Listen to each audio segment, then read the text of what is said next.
आज हम पढ़ते हैं वैदिक पीरियड, वैदिक काल, जिसकी समयावधि थी। प्रारंभिक वैदिक काल जो है वह 1500 से 1000 ईसा पूर्व था। उसके बाद में आता है उत्तर वैदिक काल, जो कि 1000 से 500 ईसा पूर्व तक को उत्तर वैदिक काल में बांटा गया है।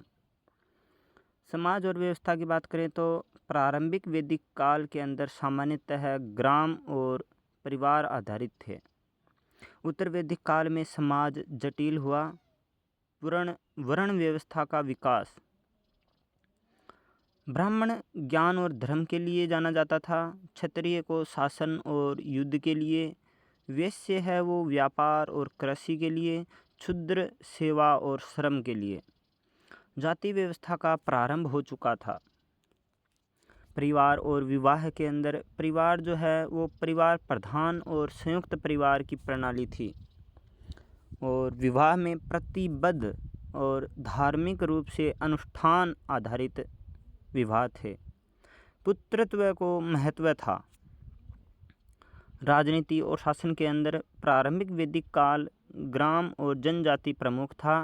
ग्राम सभा का मुखिया प्रधान होता था और राजा केवल सलाहकार और योद्धा था, शक्ति सीमित। उत्तर वैदिक काल राज्य और साम्राज्य का उदय हुआ। राजा के सहयोगी जो थे वो प्रमुख योद्धा और मंत्री थे। धर्म और यज्ञ। आर्य धर्म वेदों के आधार पर धार्मिक जीवन था।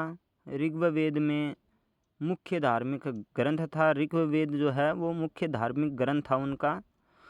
यज्ञ जो है वो महत्वपूर्ण था।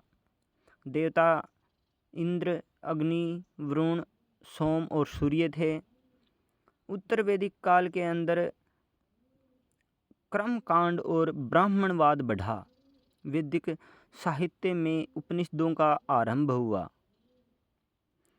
अर्थव्यवस्था जो है वह कृषि आधारित समाज था। तो प्रमुख फसलें गेहूं, जौ, जई और धान थे।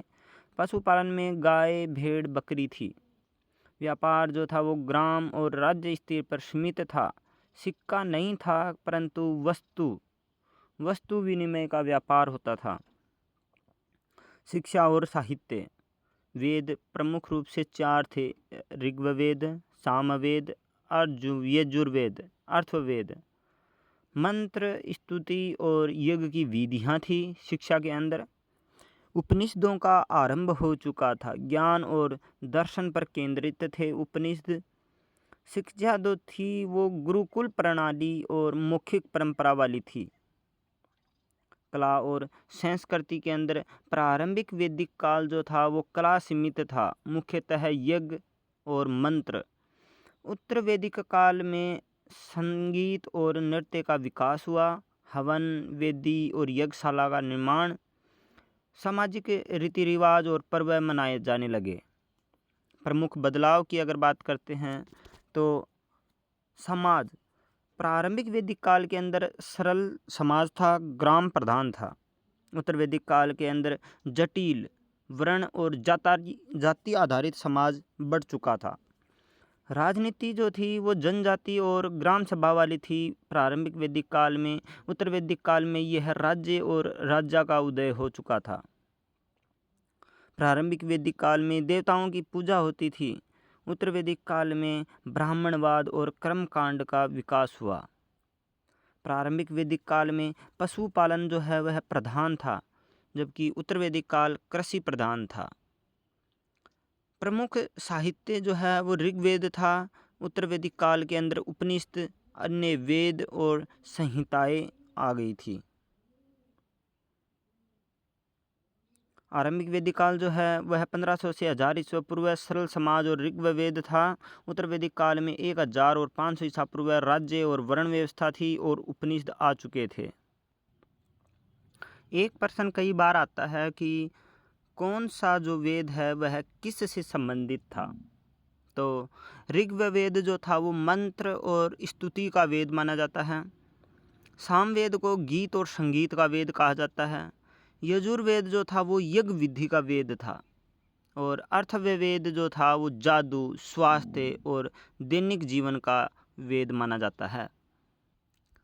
वैदिक काल का समय कब है? 1500 से 500 ईसा पूर्व है। ऋग्वेद का मुख्य उद्देश्य क्या था? मंत्र और स्तुति। वैदिक समाज में किस वर्ग का मुख्य कर्तव्य यज्ञ करना था? ब्राह्मण।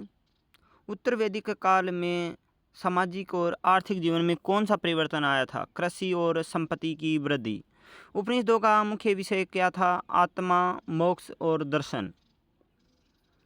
4 वेदों के नाम: ऋग्वेद, सामवेद, यजुर्वेद, अथर्ववेद। वैदिक समाज में स्त्रियों की क्या भूमिका थी? तो गृह कार्य, धार्मिक अनुष्ठान और परिवार की देखभाल स्त्रियों का मुख्य कार्य था। वैदिक काल में शिक्षा कहाँ होती थी? यह गुरुकुल में होती थी। गुरुओं से वेद, शास्त्र, युद्ध और जीवन कौशल सिखाया जाता था। वैदिक यज्ञ का उद्देश्य क्या था? देवताओं की स्तुति, प्राकृतिक शक्तियों की आराधना और समाज में समृद्धि और सुरक्षा। उत्तर वैदिक काल की प्रमुख विशेषताएं क्या थी? कृषि और संपत्ति में वृद्धि, सामाजिक जटिलताएं, वर्ग विभाजन, उपनिषदों का उद्भव और ग्राम से महाजनपद की ओर विकास शुरू हो चुका था। इसी के साथ यह टॉपिक यहीं ख़त्म होता है। नेक्स्ट टॉपिक में हम ग्राम से महाजनपद की विकास की ओर जो टॉपिक है उसके ऊपर वीडियो बनाएंगे।